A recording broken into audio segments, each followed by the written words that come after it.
Okay, I think I have it now as being 7 o'clock, so we'll get started with the town board meeting. This is the meeting of October 19th. It's again held by virtual means in light of the governor's signing legislation allowing open meetings law to be suspended and be replaced with this type of setup. Okay, before we get started, let's all please stand for the Pledge of Allegiance. I pledge allegiance to the flag of the United States of America and to the republic for which it stands, one nation, under God, indivisible, with liberty and justice for all.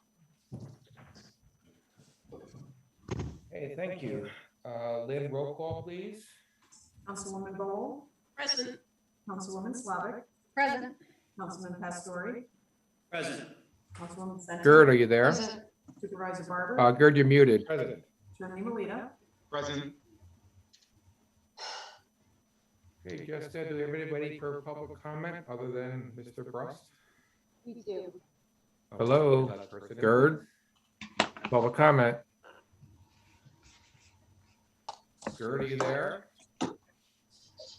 Gerd may have stepped away. Is anybody else waiting? There is. I'm going to move him back into the waiting room. Gerd, okay, sounds good. Gerd, you're muted.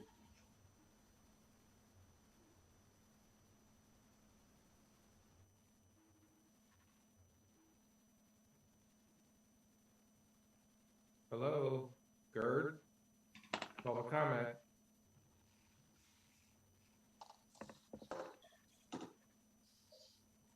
Gerd may have stepped away. Is anybody else waiting? There is. I'm going to move him back into the waiting room. Okay, sounds good.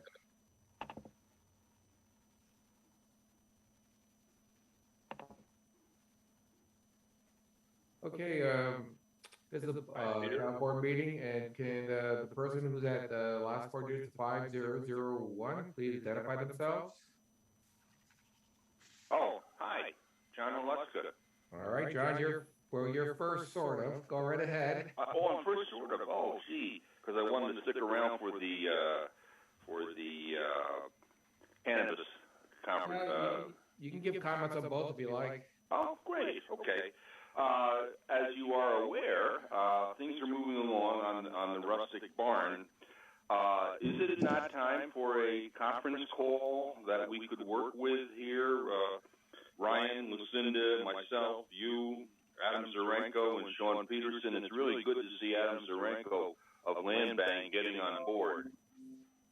Yeah, I think it'd be a good idea, John. I think the other thing I saw from Adam was he's looking for, I think, a certification or some sort of confirmation from DEC. Oh, absolutely. Yeah. So again, maybe you want to arrange a conference call. By the way, I think Jessica has all the contact information, so maybe we'll take the lead on doing that. Yeah, that would be very, very, very helpful.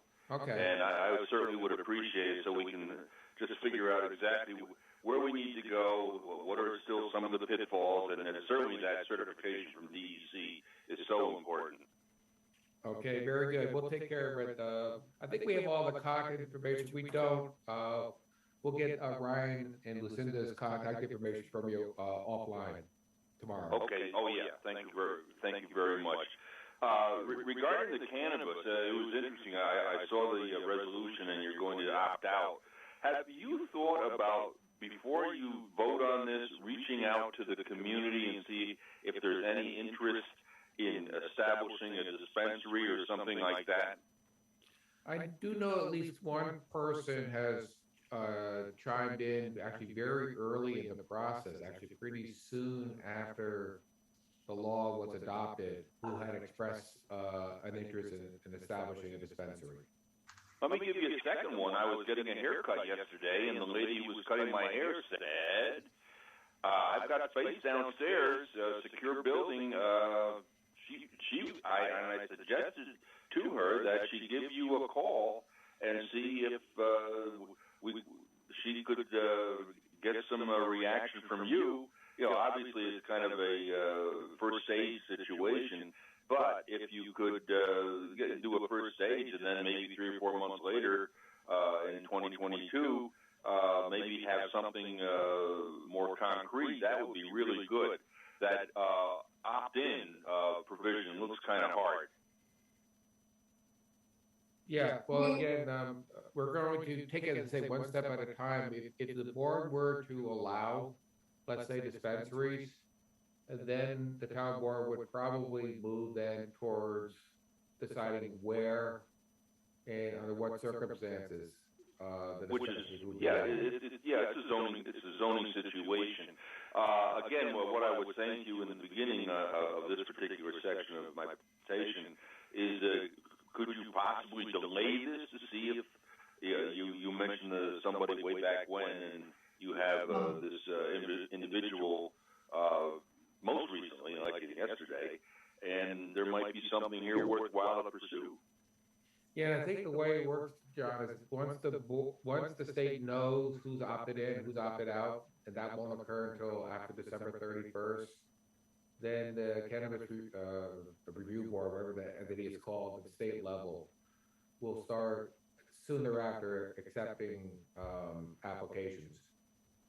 And then the applications would be approved by the state, and then they would have to gain access to whatever sales that they want to do through the town board. We're not sure. Again, if it's treated like a liquor store, for example, then it would probably just go before the zoning board.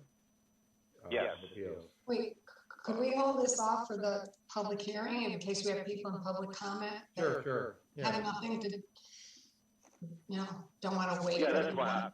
Sorry, I'm John. that's okay. I'm just following up simply because I was on the line, and I didn't want to jam other folks up. Okay. Okay. Thanks, Once Jen. again, you're all looking good. Hi, Jess. Great to see you today. And have a good evening, okay? Hope you Thank get you. some good commentary. Thank you. Okay, John, thank you. You bet. Bye-bye. Anybody else, Jessica? Yes, we have one more caller. Okay. Okay, welcome to the town board. I'm speaking to caller with the last four digits 3719. If you could just identify yourself, please. Hi, this is Robin Gray. Hello. Comment. Go ahead. Okay. I had a question. I wasn't sure if you were aware of it. DEC puts out these informational memos rather frequently on a variety of topics, and they put one out recently about an application to amend a brownfield cleanup for a site on Western Avenue, and it happens to be the one for Charles Bowl and Master Cleaners. Were you aware of that? Yes, and I think, I don't know if we set up the announcement yet, Jessica. Could you enlighten us? Go ahead. Yes, that all of that information has been added to our website. Oh, it has. Robert- Okay. I wasn't. I'm sure you heard that. All that information was on our website, and I think we also will be putting out a announcement at some point, letting the public know about how they can make any comments regarding the application. Okay, because I think there's a time limit on it. I haven't gotten all the way through it, and I had just gotten a copy of it, but that's why I wanted to mention it. Yeah, Robin, just in addition to the notice notice of completion that you're talking about from DEC, we also put the application itself. Yeah, there's a link to the application here too. Right. Oh, that's good. We made one-stop shopping. Oh, that's great. That's great. That's great that you have that. I also wanted to comment on the public hearing, and I'll make it short and sweet. I'm not going to go on and on about the cannabis. My feeling is since if you opt in and there's no chance that you can opt out, it's probably better to opt out at this time so that you can opt into the program at a later date. The other thing is I'm sure there's a lot of other towns, not just in New York State, but in Connecticut, Massachusetts. I know like out in Colorado, they have dispensaries and consumption sites, just to see what the effects are of these things in smaller towns, so that maybe it would give Guilderland an idea of what to expect and what could possibly happen or what some of the issues are. And that was all I had to say about that. Thank you, Robin. Thanks, Okay, thank you. Good night. Robin. Anybody else there? We have another caller. Okay. Hello, this is the town board. This is public comment. Speaking to the caller with the last four digits, 9193. Yes. Hello, Peter. Garrett Beckman. I'm sorry I was unable to come into the meeting before. Am I in the public session? This is a public comment, not the public hearing. Okay. Public comment. No, public session. No, public session. Sorry. Yeah, I wasn't muted before. I just wanted to make a interested in knowing if there could be some way that between all of the boards and the various meetings, that there be some, I don't know if it's called consistency or whatever, in the way that the connection and the interface works. I mean, I think town board meetings tend to be the best. I'll just say that, not because I'm talking to you, but I do feel that way. But just that there's the other ways to get in aren't put up as clearly on the agendas, and they're not. It's just not a uniform. It's almost like you have to relearn trying to work with the ZBA, working with the planning board, and then last night I was on the safety, the traffic safety, and then I was also in on the budget just before this, but that was so much easier because I saw how it worked. I just thought that there could be a definite benefit to having, I don't know how you do it, but everyone sort of. Sure, Gert, if I could jump in on you. Jessica and I are both kind of smiling because we had a meeting at the end of last week or earlier this week, I'm losing track of time, where we talked about, we had all of the board chairs with us and town staff. I shouldn't say board chairs, really the town staff, to talk about having one format for the public notice, one format for the agenda, one phone number. So basically, you would be getting the same opportunities for all boards in the same manner. So you only have to learn one set of rules. Perfect. No, that's great. Well, thank you very much. Perhaps my comments are a week too late then, but they definitely. But thank you. I think that will definitely help through the next whatever periods of time. Good. Well, thank you, everyone. Stay safe. Appreciate it. Thank you for the opportunity. Thank you. Jessica, anybody else yet? Nobody else. So I'm Okay. gonna let. We're going to go now to the approval of the October 5th minutes prepared by Lynn. Can I have a motion to adopt the minutes as prepared? So moved. Is there a second? Second. All in favor? Aye. Aye. Anybody opposed? Okay, the next matter on for this evening is the public hearing. This is on whether the town should opt out on allowing either marijuana dispensaries and or consumption sites. We did post on our website 2 competing local laws. One was to opt out on both, and the other one was to opt out on consumption sites. I should have said if somebody wanted to have consumption sites and opt out on the dispensaries, we could also consider that too, but I hadn't heard anybody going for that option. So, do you board have any comments, or do you want me to first see if there's any public comment? Probably see if there's any public comments. All right. Jessica, anybody? Nobody's in the waiting room at this moment. And I should also say that, we've had a couple of opportunities for people to be heard. I think we've received about 16 written comments. 11 people were in favor, primarily in favor of dispensaries, and I think 5 people were opposed to allowing either. Among the 11, there were some people who wanted both, but most people wanted just dispensaries. I think it was of the 16, my sense would be that the majority were against consumption sites. Again, numbers don't really mean all that much to me. It's still, but I wanted you to be aware that there were at least 16 written comments received, primarily in response to the monthly newsletter that I put out in Lowell Knapp's Our Town Guilderland magazine. So, Jessica, anybody else there? I see Gerd's still on the line, but he's muted. I thought he wanted to make a comment on the public hearing. Gerd, did you want to? I thought he did already. Right. Gerd, go right ahead. Phone instead of am I on? Yes, you are. Oh, sorry. Okay, thanks. I realize the mute, when it says unmute, it doesn't mean mute your phone. I'm getting that. Okay, so you have to do a star six. Okay, I'm hitting the mute on the phone. Okay. So is this the public input for the opt-in, opt-out of the cannabis? Okay. Yeah, no, I think the position to opt out is very strong. When I know I've had a private conversation with you, I've had a conversation with a couple of the board members, both representing a venue here locally for public, when we do our weddings and such. But then I think also that the town also has the venue over at the golf course, and I think that there really needs to be some things established and set up. I guess I'll call them almost boundaries or whatever with respect to the consumption. I'm finding that people just feel that they can come and do it. I'm making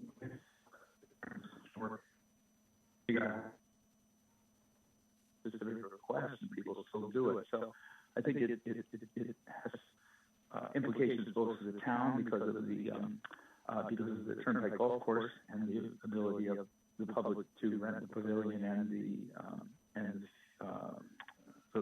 venue, and then also for a number of other venues in town. So I applaud the decision. I think we'll be well served by opting out and then see where things go. And I thank for it. Thank you. Thanks, Kurt. Thank you. Thank you. Now I mute myself, right? Yeah, I think Jessica will move you into the waiting room or disconnect you. Okay, anybody else there? Yes, we have two more, or we have one more caller. Okay. Hello, this is Town Board. This is a public hearing regarding the cannabis law. I have a caller here, last four digits of 1555. Could you please unmute yourself and identify yourself by name? You're muted.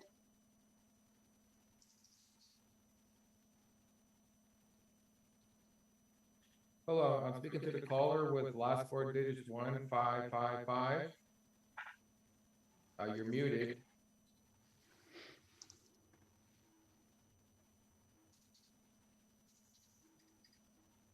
There you go. Hello. Hi there. Hi. So Could you I please, want to give my comments. could you please state your name, please?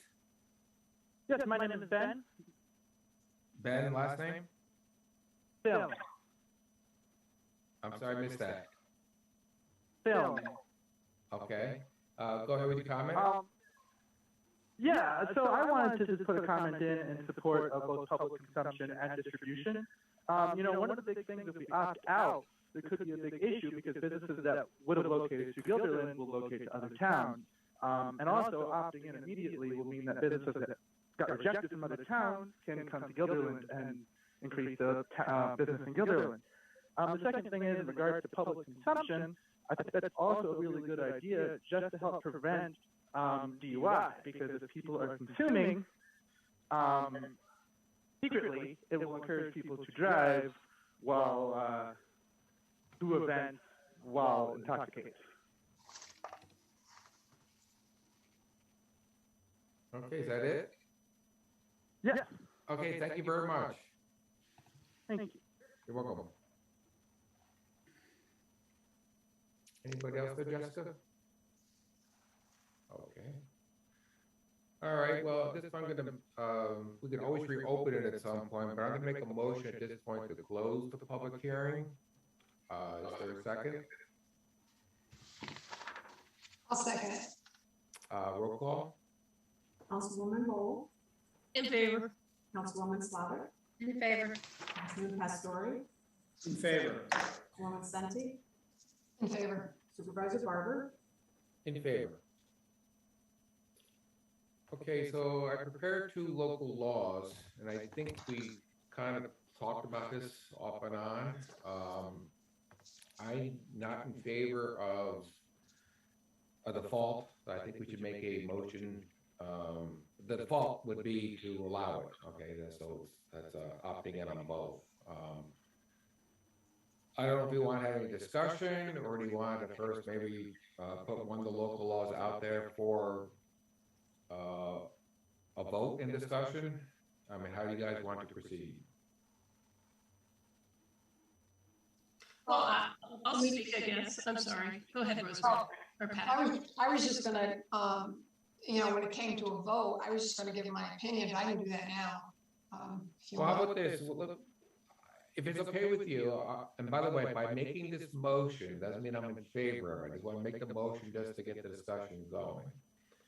I would be making a motion to opt out of the on-site consumption sites, but allowing the cannabis retail dispensaries. So you're making three different motions? Well, one motion. I'm making one motion at this point, is to adopt a local law that opts out of the cannabis consumption sites.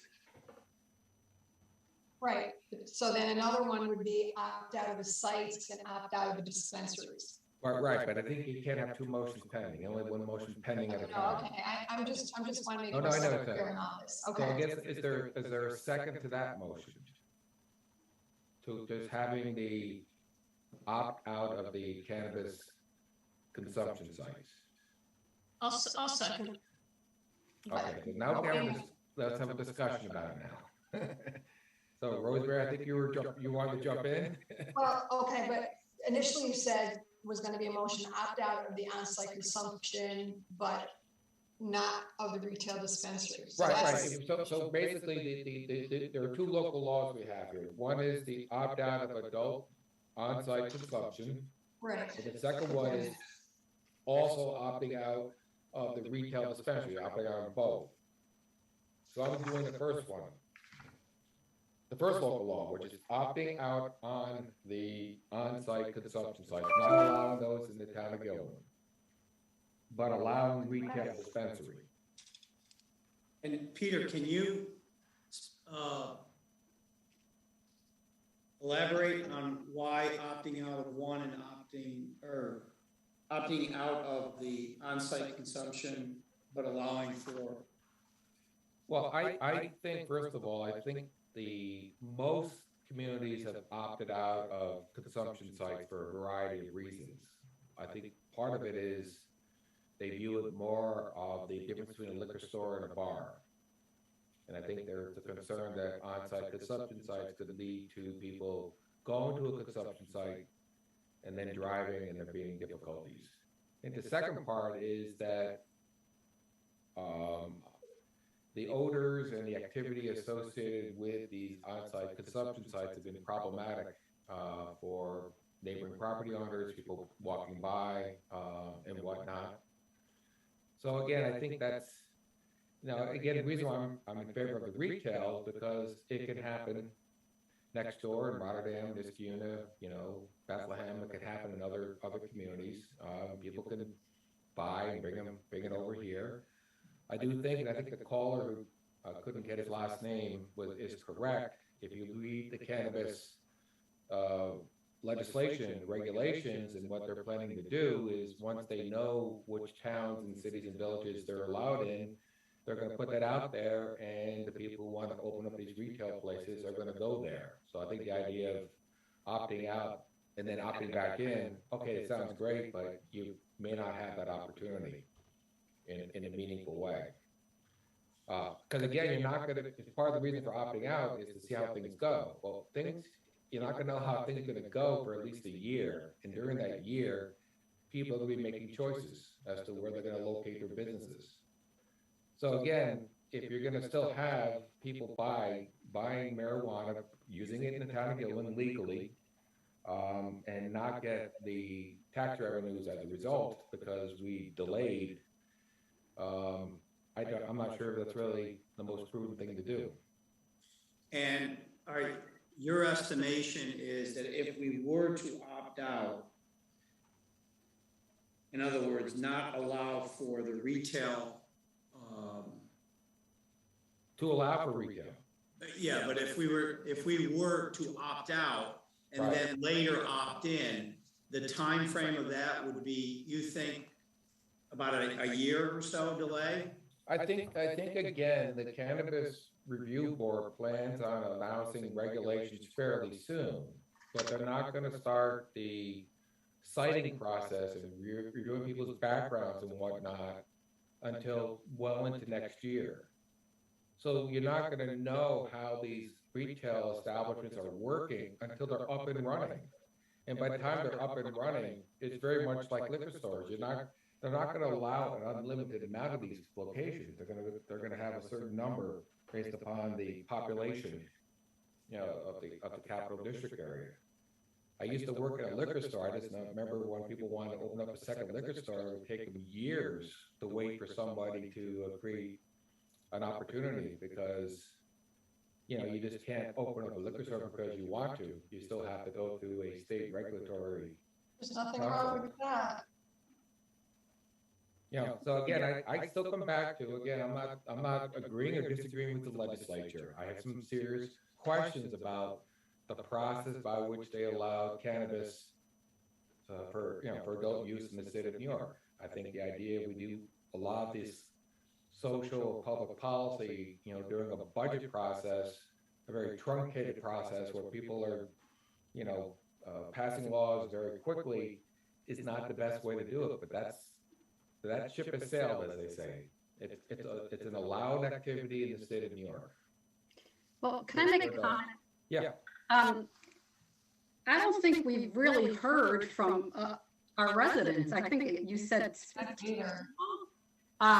would it be possible to do the survey like we did for police reform and send it out like in the next month, just to get a better grasp on what our residents think?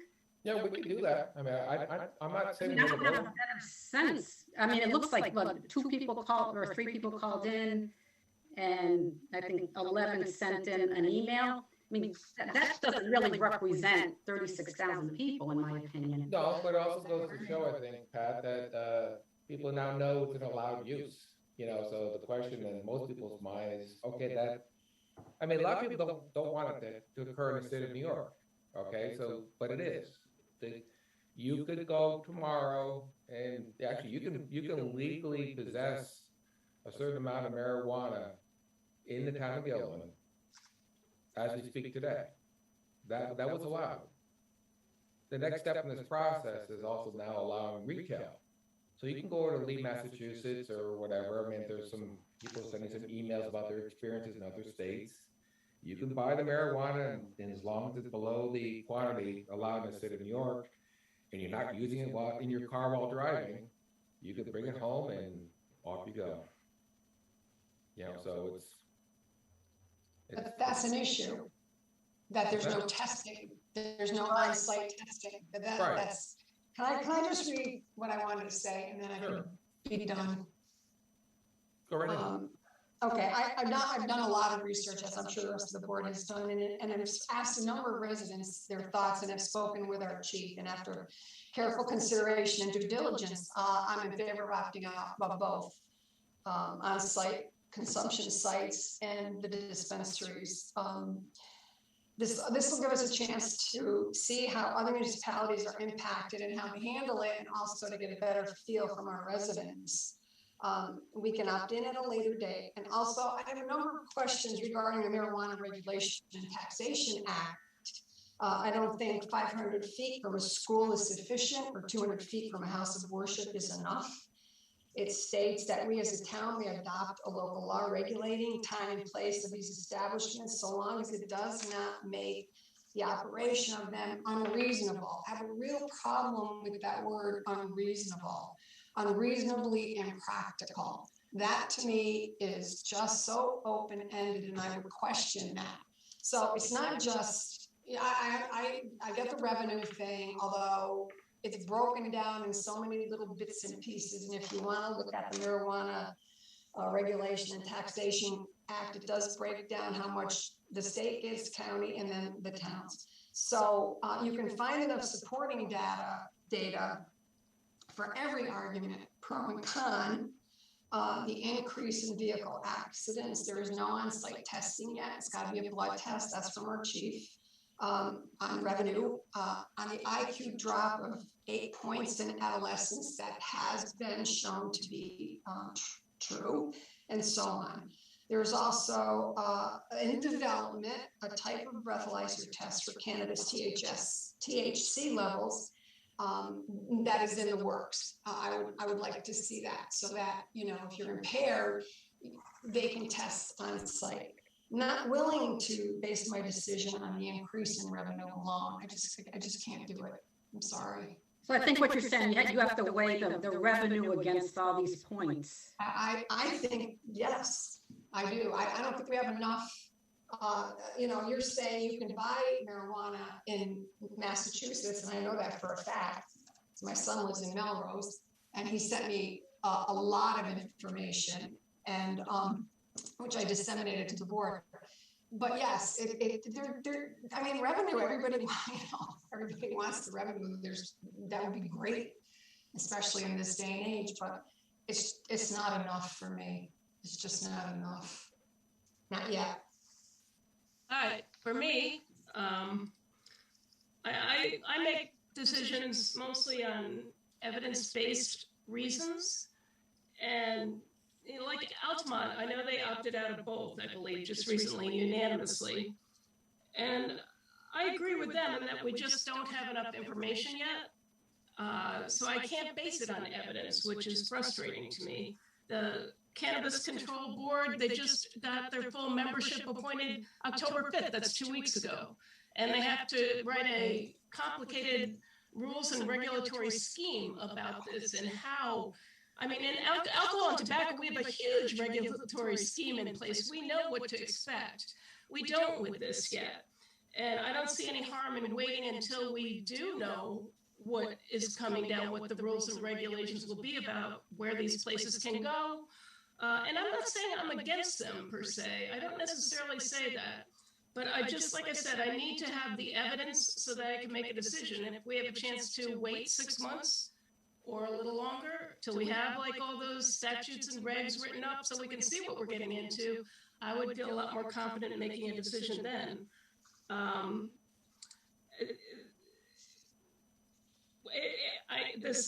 It's good to see what you're getting into before you get into it, is my philosophy. And it doesn't hurt to be a little conservative. And again, opting out doesn't mean we won't opt back in. It's just we'll be smarter and we'll be more well-informed if and when we do that next year. And also, I note that any local law we pass is also subject to a permissive referendum, which means anybody, as far as I can tell, can contact the board with a petition to put it on the next election ballot to vote on it. And then maybe we'd get like a good sampling of what the voters really feel.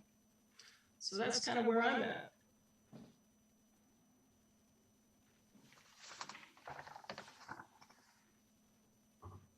Anybody else?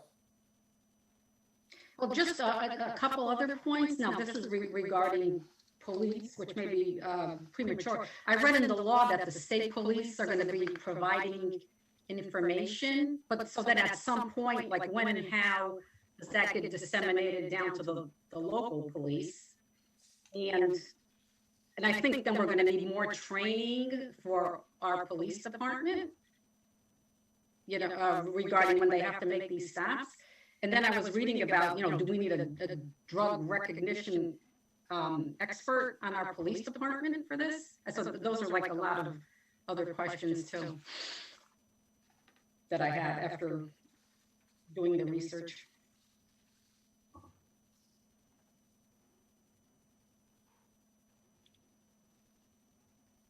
Yeah, I typically would, you know, again, at first light, I probably would be inclined to opt out as well on both. But I think you've also stated an interesting case, Peter, as far as opting out on one and opting in on the other. You know, I think part of it's not. I agree with Rosemary. It shouldn't just be about revenue, but I think with the respect to the issues of where the dispensaries would be located, I think that's gonna have to be evaluated and fully reviewed and determined by, the zoning board, or, certainly with some input from the town board. So I guess I see the benefits of opting out on both, but I think you've stated a fairly cogent argument, Peter, for opting in on one and opting out on the other.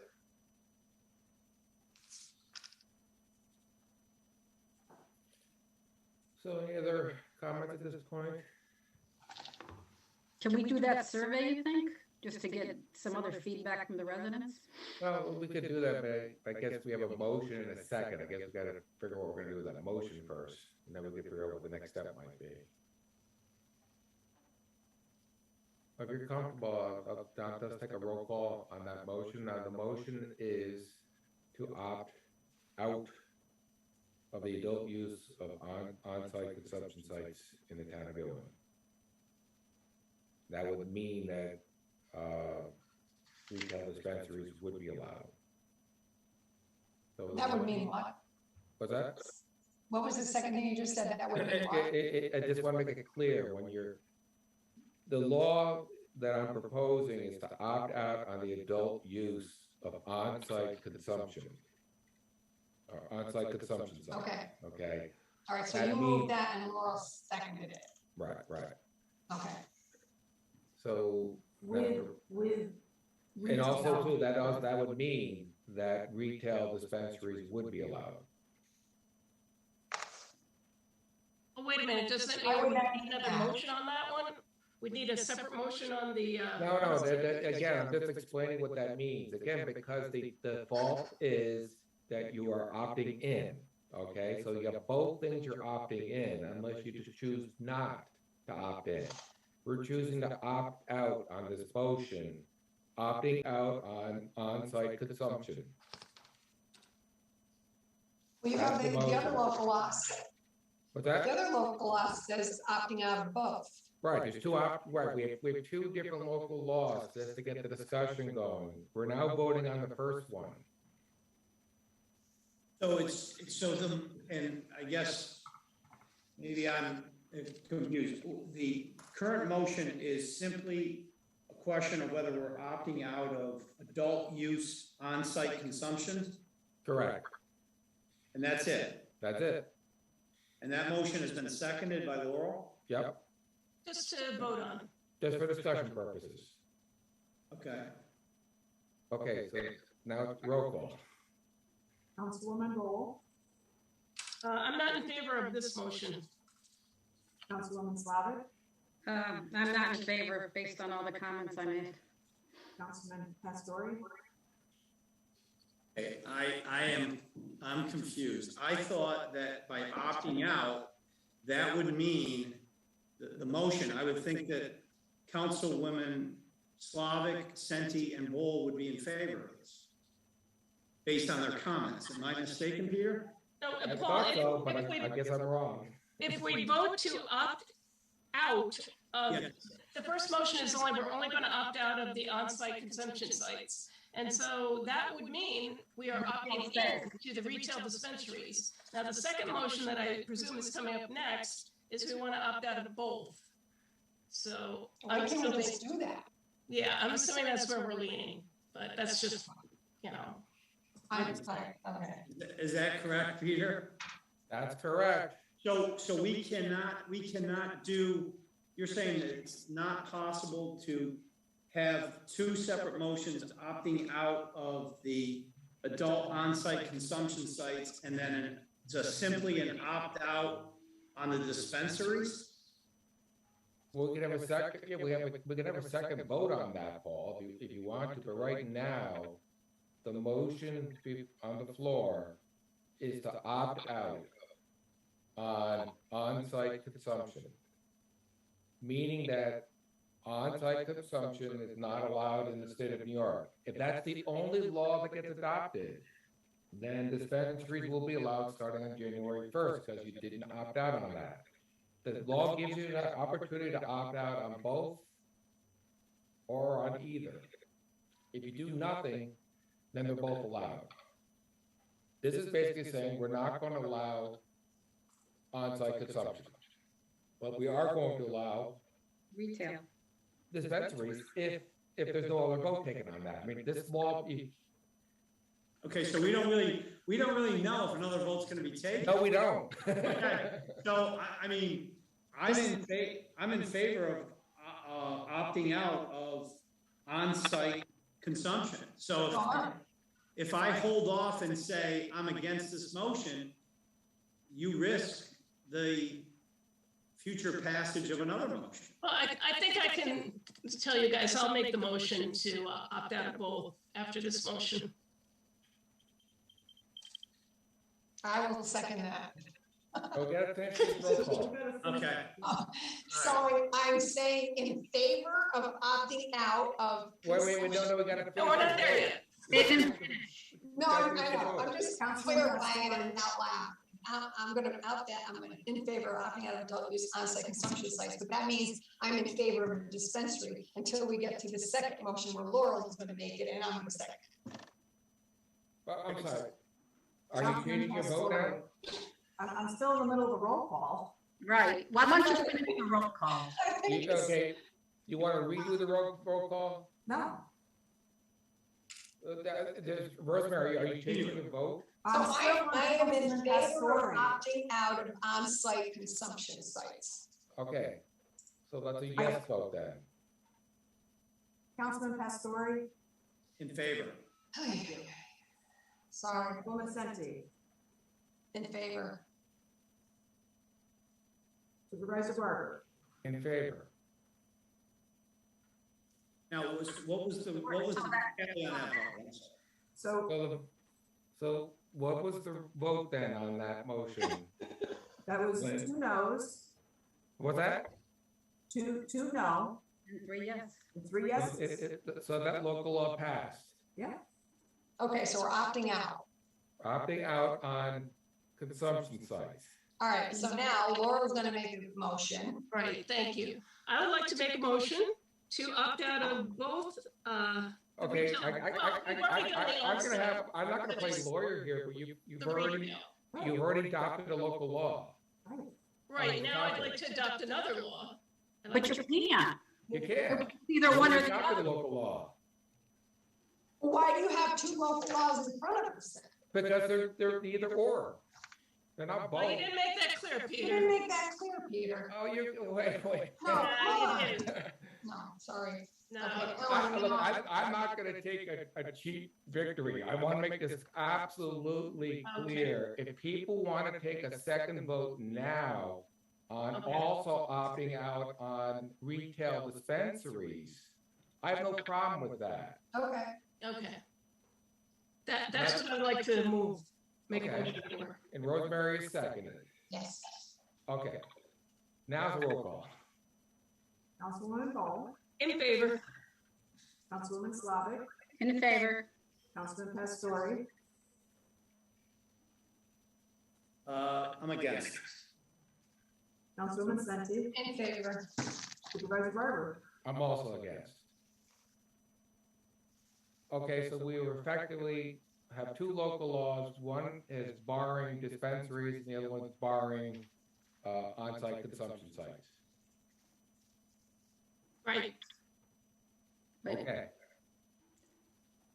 And now, no monkey poll survey or anything like that. Okay, so now, again, I think for the benefit of our community, I'm going to reiterate the request of Councilwoman Slavic. Can we send out a survey, even though we have now adopted 2 local laws for the benefit of future consideration of whether and when the town may opt in to both the allowance of consumption sites and dispensaries? Or do you think that it's all for naught at this point, Supervisor. No, I think I have no problem doing it because the law allows you to opt back in, have you opted out. So no, I have no problem with us doing some sort of survey. It's just that it's easier said than done sometimes because sometimes the questions preordain the answer. You know, so. I mean, it seems to me, and I don't mean to simplify it simply, just in these terms, but I think the concerns raised by the town board tonight are legitimate and reasonable, and they're well thought. To the credit of Councilwoman Slavic and Senti and Ball, I wonder though. It sounds like opting in is going to be inevitable, and it's a question of timing. So. A survey may be of help for the benefit of current town board members and future town board members to bring in the community and get their ideas, and perhaps even though we may be staving off the inevitable this evening, I think greater thought and consideration by the residents of our town, and they always have great ideas, may help us in the future. So, I think that we've made some groundwork here, even though it seems as though we're kind of stalling the inevitable, because there's a recognition that more review and consideration will be beneficial to our town and to our residents. Okay. So that's it for the public hearing until it's revisited at some point down the road. All right. First matter on for the. Oh, we closed it, I think, didn't we? Yes, we did. Yeah, we did. Okay, the first matter on the regular agenda is going to be adopting a resolution regarding the. I see John Russ has joined us. Hi, John. You're muted, John. Okay, so again, Hi, John. I want to give a real quick overview on that. John did the details. Is that tonight we're at the very beginning of this process is to determine whether or not we want to declare that the town board is lead agency and that this is a type 1 action, and the type 1 action is proposed application under the Water Infrastructure Improvement Act to install green sand filtration system at the town's drinking water wells. I mentioned this is the beginning of the process. If we take this, adopt this resolution, then 30 days out, we can make the secret determination.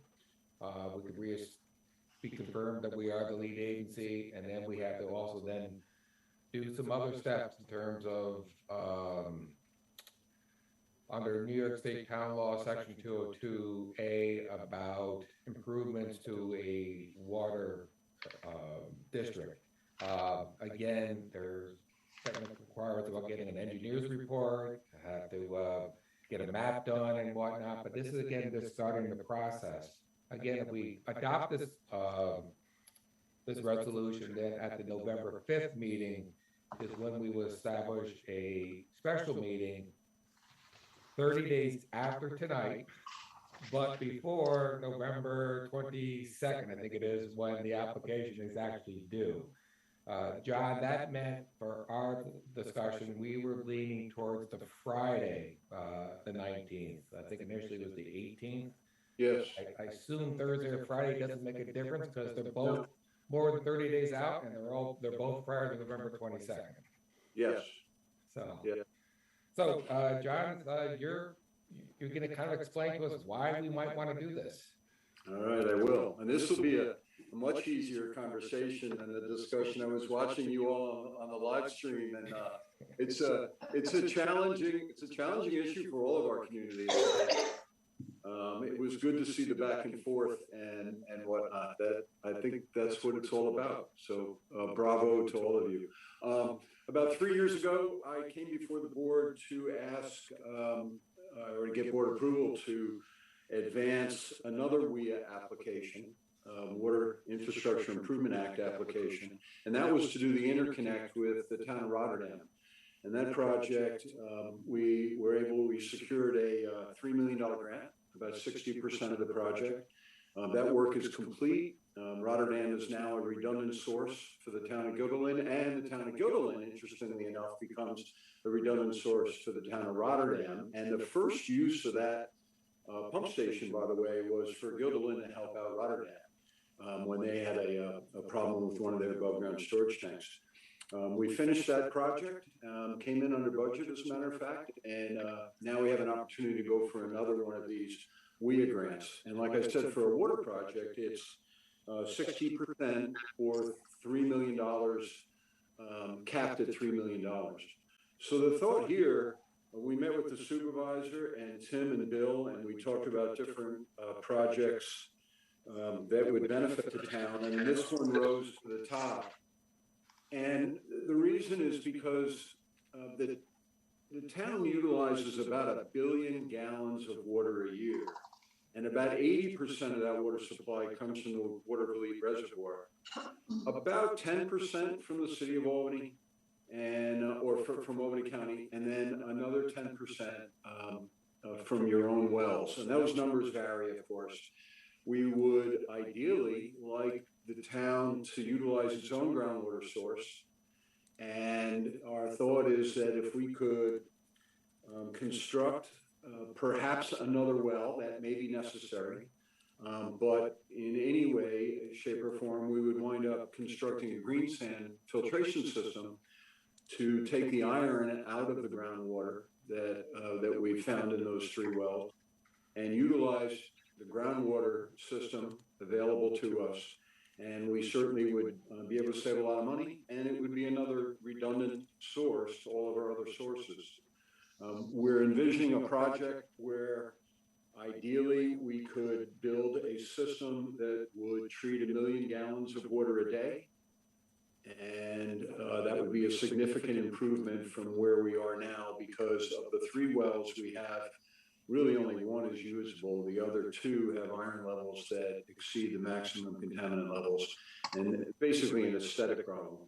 So at this point, the town is not committing to spend any money. What we're doing is putting in a grant application and see if we can secure 60% of the capital for the project. And that's it, pending your questions. Hey, John, just a quick question, just for everybody's benefit. Where are the 3 wells located currently? They're over by Tim's office, down in that section of the town. They're close to one another. In fact, they are so close that to be able to get the maximum amount of water out, we may have to put in another well a little bit more distant. But this green sand filtration system, and when we say green sand, it's actually the color, it speaks to the color of the sand, but it's an oxidation filtration system, and that those filters get backwashed routinely. And the nice thing about the location where we have is that we have easy access to the sewer system for that backwash water. You clean the filter and you rejuvenate the filter, and that backwash needs to go generally to a POTW. And we have a line right out front and pretty easy to get to. John, would this new system make all 3 wells operable or no? It could. It could. Again, when we haven't paid a lot of attention to the wells because of the iron. And when we do this project, if we do this project, we will do pump tests on all 3, and then figure out what is our best course of action. Is it using all 3? Is it using 2? You know, you might use 1 well, and it really is taking water out of the other. They're so close. So we've got some work to do. We're going to make the engineering report fairly broad so that if we secure the money and our study leads us in one direction or the other, we can go in that direction. So the engineering report that we generate, it will not be limited to just building a green sand filtration system, but it will include looking at the current water sources and analyzing whether it might be feasible and prudent to drill a new well. John, it says that it may fund up to 3 million or 60% of the project costs. Are you saying 3 million would be the project cost? You got different things here. We're probably in that 3.5 to 4 million, 3 to 4 million, something like that. We're putting our engineering report together very quickly. I was talking to the guys 2 hours ago about where we stand on numbers. We're going out to suppliers of the system to get good numbers from them for a system that could treat that much water. And so I don't have a definitive number for you now. A lot of times, you'll put in an application for 5 million to maximize the grant, but then you've got $2 million in debt. We don't want to take on more debt just because we get more grant. Mm-hmm. The number will be in that $3 to $4 million range, most likely. Okay, and that's what you expect this filtration project to come in at, around 3.5 million?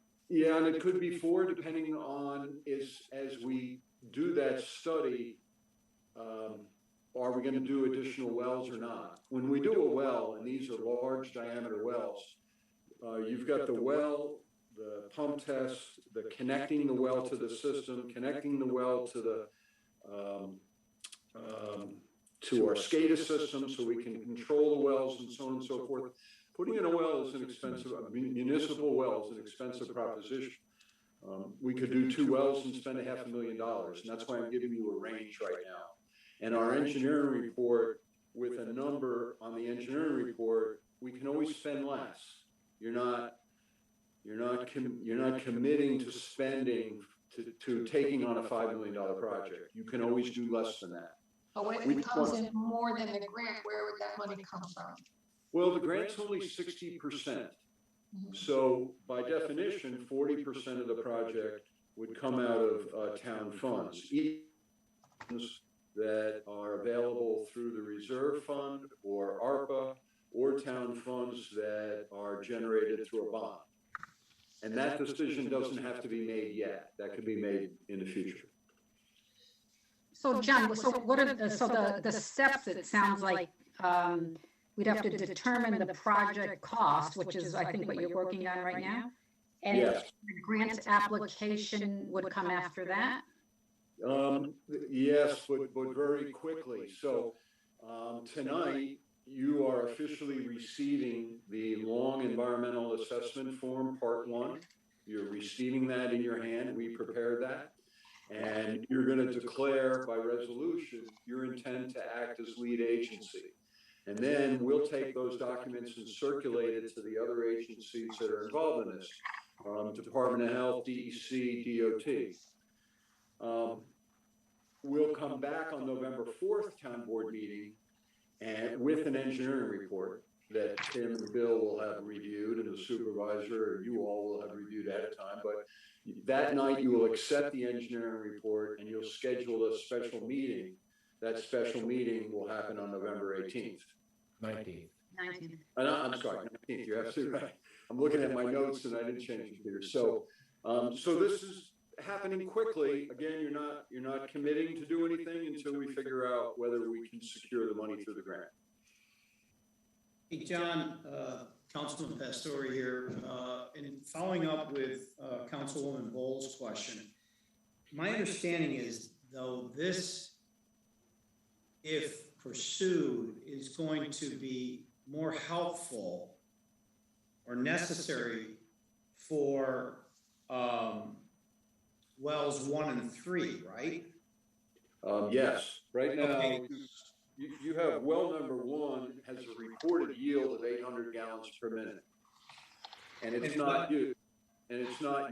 Well number 2 has a reported yield of 120 gallons a minute, and well number 3 a reported yield of 500 gallons per minute. Our job will be to figure out which one or all of these become part of the filtration system and are utilized. But when she asked you about whether this would make all three wells operational. Does that mean that the issues really are more with respect to wells number 1 and 3? Or, I mean, in other words, what is the status of well number 2? If for some reason we were not to pursue this, is well number 2 in Well number 2, yes. sufficiently operational status right now? It is. Okay, so we're trying to, in essence, add to the operational effects of well number 2 by bringing in wells number 1 and 3. That's correct, and I don't mean to make it more complicated. So I could have just said yes, but what happens is when we do our pump test and we start pulling more groundwater out of the other wells, right now they're not being utilized, sometimes you wind up influencing another well, and in which case we may wind up having to treat all 3. We might only treat 2. Okay, so while at first light we don't think that this pursuit is for the benefit of well number 2 because of its current positive condition, we may realize in the future that it will help well number 2 along with wells number 1 and 3. Correct. Okay. This is probably going to be an out of the box type of a question, and you don't have to answer tonight if you don't want to. I'm just kind of curious about. I know there were 3 wells at one point. They were all operational, and over time, 2 of them had problems with iron. I'm just curious now. Since then, there's been some. Well, I shouldn't say since then. There have been houses nearby and whatnot. I think almost all of them are on municipal water, but not all of them. I know. I'm just curious if there's any concern about private wells that are for homeowners or even farmers who might be nearby. Could their access, the suitability, the use of their wells be impacted if these 3 wells, or maybe even a 4th time well, come back online? As part of that study, what you do when you pump test one well, you do a survey. We knock on doors and find out who's using wells nearby, and we monitor the water level in their wells so that you will know whether your municipal new pumping rate affect others. And you do that proactively because we've had situations where we pump a municipal well and residents claim that they've been done and that it's impacted their well, and they might claim that the town owes them municipal water and a connection and so on and so forth. So before you start using a new source or before you start pumping more water out of an existing source, you do a survey and you monitor that groundwater level and you monitor the impact to others. I'm sorry, John, does that study also include any potential impacts like their Norman scale? I wouldn't think the Norman scale, Peter.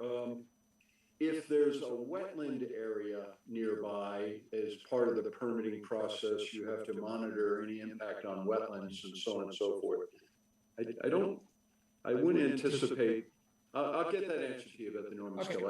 I don't think so. And the other question, I know I've only Googled green sand and talked to you very briefly about green sand. I guess my question was going to be, if this works and this filtration system works and you deal with the iron or the manganese or whatever else might be in the water, is this going to be very much then like Rotterdam, where you might shoot some chlorine into it, you might do something, and otherwise it does not have to go back to the filtration plant for any additional cleaning done on site? Well, once we run it through a green sand filtration system, that water is potable, and you're good to go. So that would be one of our cheaper sources of water in the long run then? Yes, very, very much so. The water treatment plant is challenging to operate, as you know, because you're always talking to Tim about that. And then our Rotterdam supply and our Albany supply, they're also not inexpensive. They're not inexpensive. Taking water out of your own wells will save us money. And I keep on telling people, this is going to be my public service announcement, that, and Tim always tells me this, he would not have to buy one drop of water from Rotterdam or the city of Albany, if not for lawn sprinkler systems and pools. And he knows that because he didn't buy any water from those entities during the winter months. So during the winter, he can supply the town's water from either the reservoir or from his well. It's only because of green lawns and blue pools that Tim has to buy very expensive water. I have a well. Is that sort of true, John? I think that's true. Yeah, very much so. And Tim's stomach starts churning around April because he worries about the upcoming weather and the hot summer and where is he going to get his water? So if we could enhance our own groundwater supply, that takes the edge off of everything. Oh, I mean, I think Tim will say that, single family home, particular homes that are being built in certain areas are huge water uses. Yeah. They're energy efficient, but they still use a lot of water. Yeah. Are there anywhere in town we could, or would it be, I mean, I'm obviously not an engineer, but has there ever been talk of digging other wells? Or do we have? Yeah, there has been, and in most communities in Guilderland's situation, we find that, the old timers, we say the old timers put the wells where the water is, and I guarantee you they looked all over. We want to do the same thing, and so as part of this, I'm not saying as part of this, let's do a townwide survey and whatnot, but as part of this, we will be evaluating whether constructing a new well makes sense. And I think that if I don't know that we've been working for you all for a long time, but Tim and Bill, if there was a source that they were aware of, they would be saying something. I'll get back to you on that as we talk to Tim and Bill and get this thing going forward. But I know Tim does every so often see opportunities out there for lots that might become available near where there are other wells, whether it be by, for Rotterdam or Altamont and whatnot. So, I mean, I think John is right. I think he knows that historically farmers are probably best at finding water, and they've already found where the large water sources are. But Tim is still looking. In the village of Middleburg years ago, we looked all over the village of Middleburg for a new well source, and we wound up putting one right by the Schoharie Creek, and that's where the old timers had it. And as we said, they know where the water is and they know where the water ain't. And when you go through the village of Middleburg, you'll see our water system right there next to the creek. So. All right. So again, as I said at the very beginning, this is the opening step. It's not no guarantee of success. These are very competitive applications, but there also is a 40% commitment, by the town, and that can scare a lot of communities off. By the way, finding 40% is a big number for a lot of towns and villages out there. So, is it a big number for us? It is, but it's give Tim and Bill a lot of credit. They manage the town's resources very well. I think John mentioned at the very beginning about the Rotterdam. I think that's going to be a gift they'll keep on giving for quite some time. And that Tim is not graying as quickly as he used to once Rotterdam came online. That's right. That's right. That took a lot of work. That took a lot of work and some breakfast meetings and so on and so forth to make happen. Yes, it did. We had a lot of Greek diners. Exactly. I'll make the motion. Okay, so you make a motion to adopt the resolution. Is there a second? I'll second it. Any further discussion? Okay, just make it clear for the motion again is the resolution that declares this to be a type 1 action, and the town board is a lead agency, and we're gonna start the 30-day agency review. So we have a motion and a second. Okay, roll call. Councilwoman Ball, In favor? Councilwoman Slavic, In favor? Councilman Pastore, In favor. Councilwoman Senti, In favor. And John, we hit water at 18 feet. Yeah, we just need a lot of it, though. That's. Supervisor Barber, In favor. Okay, thank you, John. Thank you, John. Thank Well, I you. see you back on November 4th. All right, have a good night. Thank you. Thanks, John. Okay, the second item is to consider approving the proposed settlement of tax surcharge proceeding. This is for about 120 or some odd acre parcel that is zoned abandoned agricultural. It's got a lot of wetlands on it. It's at the end of Bosworth Road. It's adjacent to the town's open space. I think, James, you were the attorney on this one?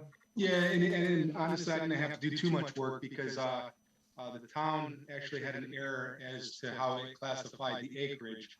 The town previously had 2 acres of primary, 98.5 acres of residual, which is anything outside of primary. And also it had 20 acres of wetlands.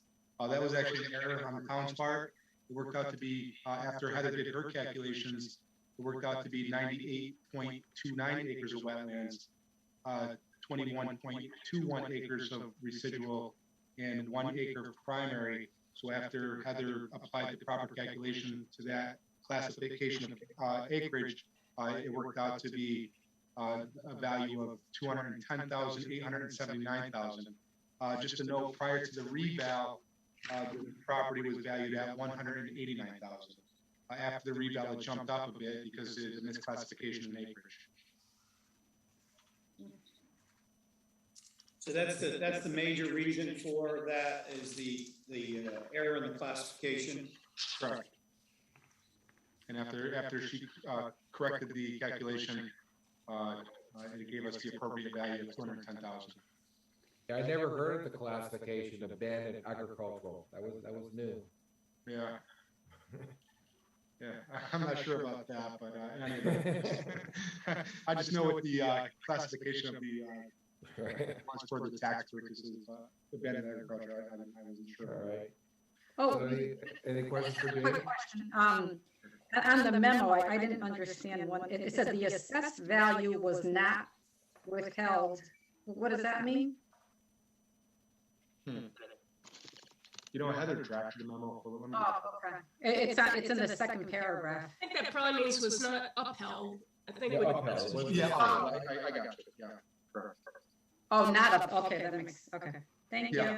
Yeah, exactly. Assessed value, and after the reval, the assessed value was $669,000. Again, that's based on this calculation.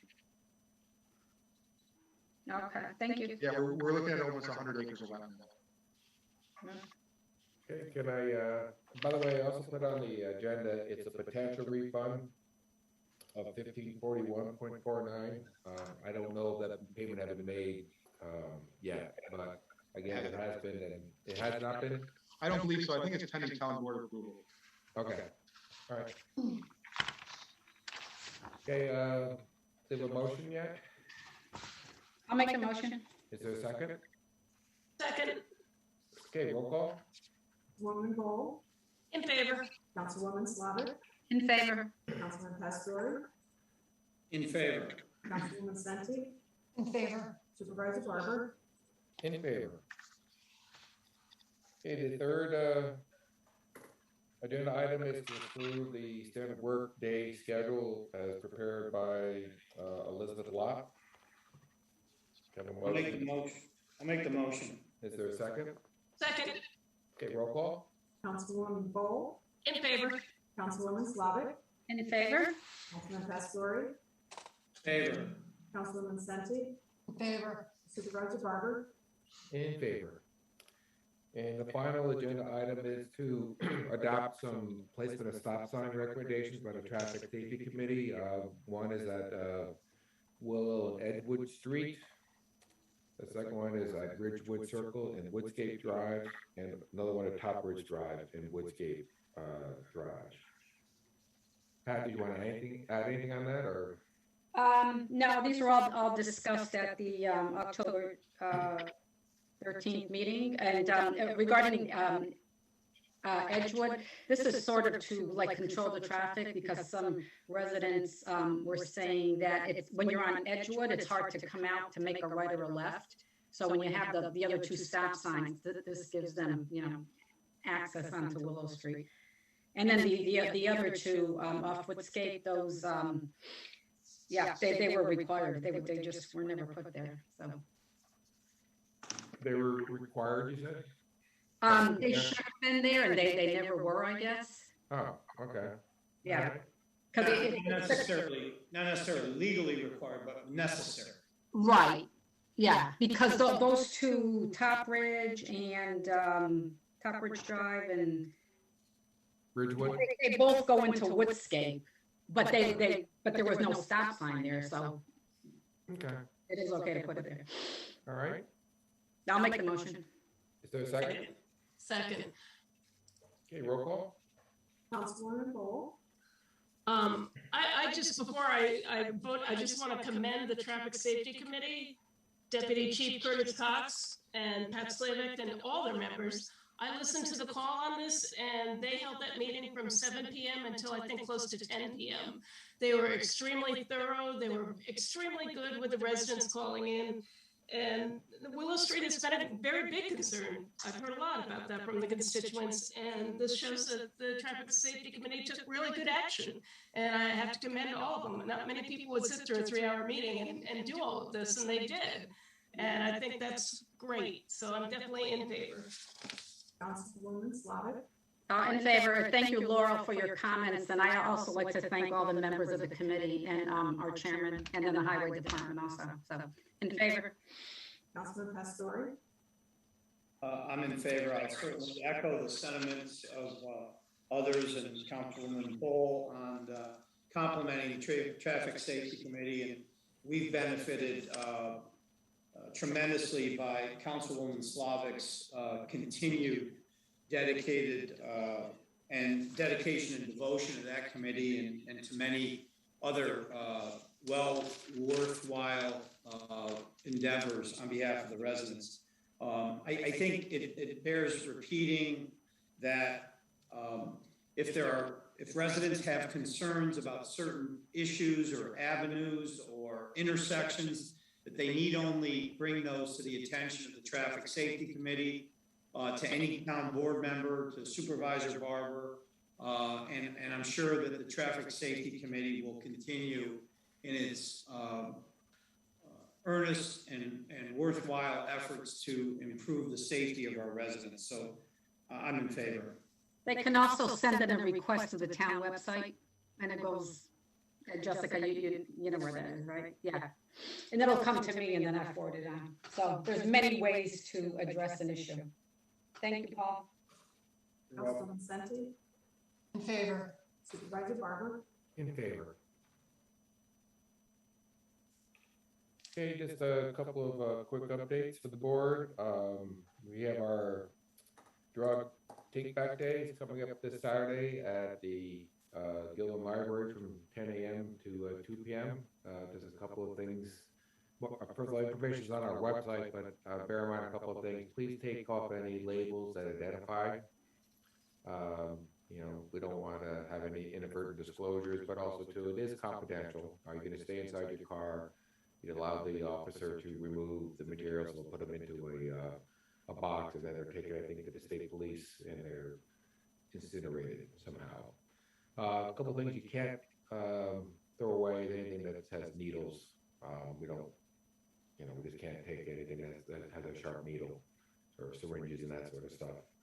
They also do take pet medications, because again, the goal here is to try to keep these medications, dispose of them in a proper way. We don't want them being dumped into, down the drain or anything like that. We want them to be disposed of in a way that they can be safely removed and not be improperly used or disposed of. The other thing is the highway department's leaf vacuuming program has started. The leaves fall rather rapidly out there. Want to remind people of a couple of things. Please rake your leaves to the edge of your lawn, not onto the road, not onto the pavement, because as the nights get longer and there's less daylight out there, particularly in the evening and early morning, kids waiting for buses and whatnot, they can be blocked. Their view can be blocked by leaf piles that are on the road. Pedestrians and whatnot often have to dodge around them. I know it's people get concerned about it might impact their lawn, but again, the highway department comes by on a regular basis. Every street is covered. I shouldn't say every street. The streets that are part of the program are covered twice, but they come by third, fourth, and fifth time, and they'll keep coming by as long as they don't have to put snow plows on the front of these trucks. So there have been years when the snow vacuum trucks have been out there into December. Finally, along those, it's just leaf vacuuming. I get this question a lot throughout the year. Highway department trucks circulate around the town, and they pick up bags and twig piles and whatnot. So again, this is just the leaf vacuuming part. Highway crews take pride in keeping the roads clear as much as possible. And finally, if you are raking your leaves and please try to keep them away from the storm drains.